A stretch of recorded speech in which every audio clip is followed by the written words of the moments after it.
ارشاد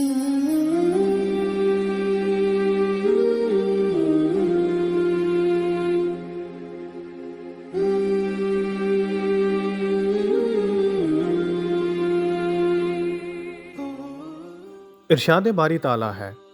اور اللہ تعالیٰ کی عبادت کرو اور اس کے ساتھ کسی کو شریک نہ ٹھہراؤ، اور ماں باپ کے ساتھ سلوک کو احسان کرو، اور رشتہ داروں سے اور یتیموں سے اور مسکینوں سے اور قرابت دار ہمسائے سے اور اجنبی ہمسائے سے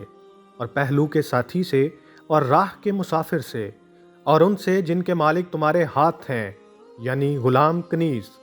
یقیناً اللہ تعالیٰ تکبر کرنے والے اور شیخی خوروں کو پسند نہیں فرماتا۔